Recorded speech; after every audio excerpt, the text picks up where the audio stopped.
Now, when I land inside of an Airtable database, I always have the data layer, the automations, the interfaces, and the forms. So right now we're in this backend data layer. It can look very similar to spreadsheets. So for the 88 people who said they're using spreadsheets to track their grant management, this is where things can look quite similar.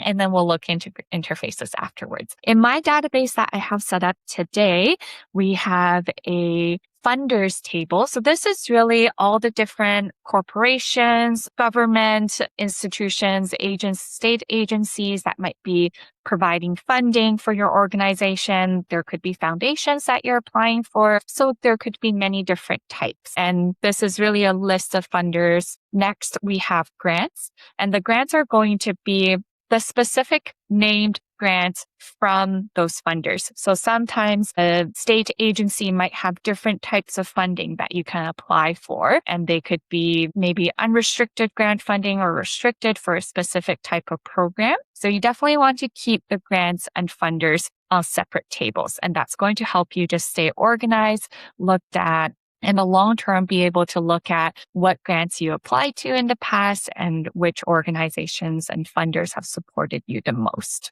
We also have the grant years, and this is where a lot of people get tripped up. So the reason why we have grant years is because, for example, this Paducah grant that we've applied to from the local government is called a Grant in Aid program. And every year we can get different amounts of money to track the status for each year.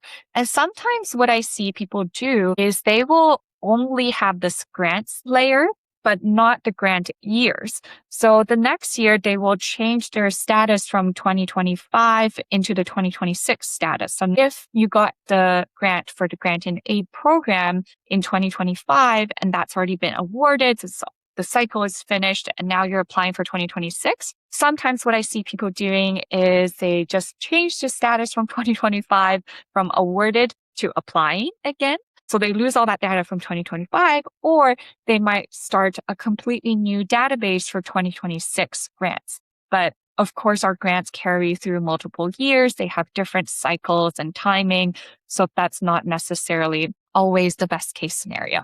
But having this grant years table really helps you track, even if it's for the same grant and you might have renewals over different periods, then you can really see, okay, I've gotten this grant twice for 2025 and 2026, and I'm planning to apply for 2027 again to renew this funding. And you can already put that in so that when 2027 rolls around, you already see that on your queue and your to-do list. Hopefully that's clear. Happy to answer any questions on this as well. Okay, so the next one is the programs. The programs over here is really the internal programs that your organization is supporting. So in this instance, my assumption is that I'm a community-based nonprofit. I help different people in the community, like newcomers, youth, seniors. Maybe we'll have a new program for example, like beach cleanups in the community or park trail building